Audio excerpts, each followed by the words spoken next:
Assalamualaikum warahmatullahi wabarakatuh. Perkenalkan, nama saya Wahini Sari, biasa dipanggil Wahyu, NIM 22410109008 dari Prodi Tadris IPS, kelas IPS 3, dan saya berasal dari Binkas Jember. Nah, maksud saya membuat video ini adalah untuk memenuhi ujian tengah semester pada mata kuliah studi Quran dan tafsir Tarbawi. Nah, pada pembahasan ini saya akan mengambil buku yang berjudul Waktu, dan materi yang saya bahas sekarang ini adalah waktu dalam bilangan bulan. Nah, langsung pembahasannya ya. Waktu pada setiap bulan tidak terlepas dari keberadaan dan keterlihatan bulan. Fenomena ini tentu saja sangat berkaitan dengan matahari yang menjadi sumber cahaya bagi bulan. Nah, Al-Quran ini menjelaskan waktu bulanan dengan ungkapan asyar. Allah berfirman pada surat Al-Baqarah, Al-Maidah, dan Saba. Bismillahirrahmanirrahim. Asy-syahrul haramu bisyahril harami wal hurumatu qisas. Faman i'tada 'alaikum fa'tadu 'alaihi bimisli ma i'tada 'alaikum. Wattaqullaha wa'lamu annallaha ma'al muttaqin. Surat Al-Baqarah 194. Yang artinya bulan haram dengan bulan haram, dan terhadap sesuatu yang dihormati berlaku hukum qisas. Oleh sebab itu, barang siapa yang menyerang kamu, maka seranglah dia setimpal dengan serangannya terhadap kamu. Bertakwalah kepada Allah dan ketahuilah bahwa Allah beserta orang-orang yang bertakwa. Ayat di atas menjelaskan bahwa jumlah bulan dalam satu tahun adalah 12 bulan. Satu bulan terdiri dari 29 atau 30 hari, sebagaimana dijelaskan dalam sebuah hadis. Satu hari dihitung dengan dimulainya terbit matahari dari ufuk timur dan tenggelam di ufuk barat. Bulan-bulan Hijriah terdiri dari 12 bulan. Awal bulan Kamari dimulai dari munculnya bulan Sabit dan diakhiri dengan tenggelamnya bulan Sabit. Orang Arab pada masa jahiliyah telah disesuaikan dengan peristiwa yang terjadi di bulan tersebut. Nama-nama bulan tersebut adalah, jadi yang pertama itu 1 Muharram atau bulan Asyura. Dinamakan demikian karena bulan ini memuliakan atau diharamkan, mereka mengharamkan mengorbankan peperangan pada bulan ini. Nah, yang kedua itu Syafar atau kosong, karena orang Arab pergi untuk melakukan peperangan sehingga negeri mereka kosong. Ini juga bisa berarti mereka menjadikan musuh-musuh mereka meninggalkan barang-barang menjadi kosong dari harta benda. Namun bulan ini juga bisa terambil dari nama daerah tempat peperangan yang bernama Syafriyah. Yang ketiga itu Rabiul Awal, bermakna musim semi pertama, masa di mana rumput mulai tumbuh. Dan yang keempat, Rabiul Akhir yang bermakna musim semi kedua. Jadi kan yang pertama itu Rabiul Awal, berarti yang pertama, dan sekarang yang Rabiul Akhir itu bermakna musim semi yang kedua. Sekarang yang kelima yaitu Juma'adil Ula. Di masa lalu ini, bulan ini dinamakan Juma'ada Kamsah.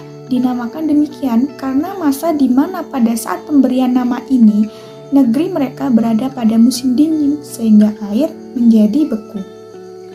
Nah, yang keenam itu adalah Juma'adil Akhirah, musim dingin yang kedua. Di masa lalu, orang Arab jahiliyah menamakannya dengan Juma'ada Sitah.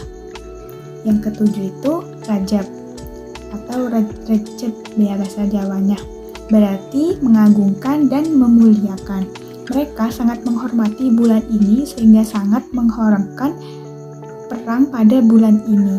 Rejab juga bisa berarti berhenti dari peperangan. Yang kedelapan itu Sya'ban. Dari segi bahasa adalah berpencar. Mereka berpencar untuk mengadakan peperangan setelah pada bulan Rejab. Mereka berhenti berperang bisa juga karena mereka berpencar untuk mencari air. Yang kesembilan Ramadan. Dahulu namanya Natik. Kemudian pada saat penamaan bulan ini jatuh pada musim panas.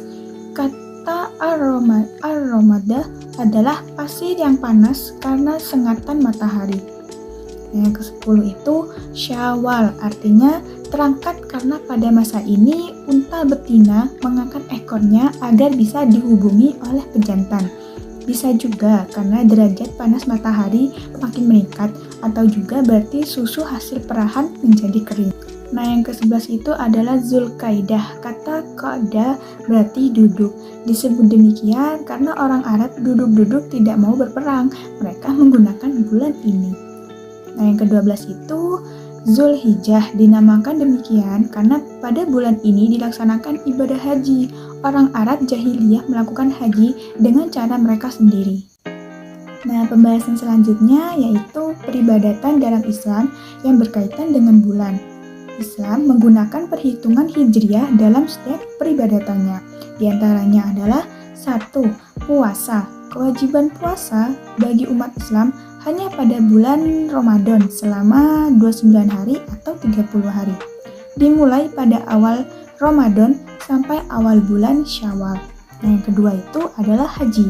Diwajibkan pada bulan-bulan haji dimulai Syawal, Zulkaidah, dan Zulhijjah. Yang ketiga itu zakat. Kewajiban zakat harta benda terkait dengan 1 tahun masa kepemilikan terhadap harta benda tersebut. Kecuali zakat pertanian yang terkait dengan masa panen. Masa 1 tahun dihitung dengan penanggalan hijriah. Nah, yang keempat itu adalah pelaksanaan puasa sunnah terkait dengan bulan Qomari. Yang kelima itu persoalan lainnya yang berkaitan dengan aturan kekeluargaan menggunakan perhitungan hijriah. Pada dasarnya, bulan, satelit alam, planet bumi tidak memiliki cahaya sendiri, namun cahayanya bersumber dari matahari. Bagian bulan yang terkena cahaya dan menghadap ke arah bumi akan tampak terang pada waktu malam, sementara bagian bulan yang gelap tidak terlihat dari bumi, karena bulan bergerak mengelilingi bumi, dan hari ke hari ke tempatnya berpindah-pindah. Inilah yang menyebabkan perubahan bentuk-bentuk bulan, mulai dari bentuk sabit, setengah lingkaran, bulat sempurna, setengah lingkaran lagi, dan kembali ke bulan sabit. Nah, umat Islam di dekat kawasan ekuator akan menyaksikan siklus fasa bulan tersebut pada tanggal muda, biasanya tanggal 2, 3, dan 4 pada bulan Hijriah. Bulan akan mudah tampak oleh mata telanjang sebagai bulan sabit tipis di atas arah langit barat pada sore hari setelah matahari terbenam. Pada hari berikutnya, bulan sabit tampak lebih tebal, sehingga beberapa hari berikutnya bulan tampak setengah lingkaran. Pada waktu maghrib, bulan setengah lingkaran itu sudah terlihat jelas di atas kepala dan akan terbenam sekitar tengah malam. Dan juga bulan purnama terbit pada saat maghrib di langit timur dan akan terbenam di pagi hari. Pada saat bulan purnama, inilah cahayanya yang begitu terang. Pada hari-hari berikutnya, bulan tidak bulat sempurna lagi. Sepekan kemudian, bulan akan terlihat seperti setengah lingkaran dan tampak di langit pada pagi hari yang di Indonesia dinamakan juga bulan kesiangan ketika matahari terbit di arah timur lagi. Tetapi bentuknya berbeda dari bentuk setengah lingkaran yang pertama. Pada pekan pertama, lengkungan mengarah ke arah barat, tetapi pada pekan ketiga, lengkungannya menjadi ke arah timur. Sementara pada pekan yang keempat, bulan terlihat seperti sabit pada dini hari di langit timur. Lengkungan sabitnya mengarah ke arah matahari terbit di timur. Nah, waktu 1 bulan itu tepatnya 29,53 hari. Jangka waktu antara bulan baru sampai bulan baru berikutnya. Kadang-kadang 29 hari atau 30 hari. Biasanya berganti-ganti. Dalam kalender Komariah seperti Ramadan, jumlah hari 29 atau 30 hari. Ini tetap berlaku, tidak mungkin lebih dari 30 hari atau kurang dari 29 hari. Nah, dalam kalender Masehi, Januari sampai Desember, jumlah hari itu kadang-kadang 28, 29, 30, dan 31.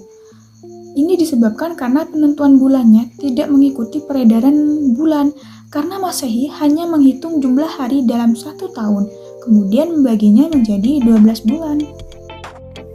Berikut merupakan gambar dari proses bulan dari hari ke hari. Sekian dari materi yang saya sampaikan. Apabila ada salah kata yang saya katakan, saya mengucapkan minta maaf. Terima kasih telah menonton video ini. Wassalamualaikum warahmatullahi wabarakatuh.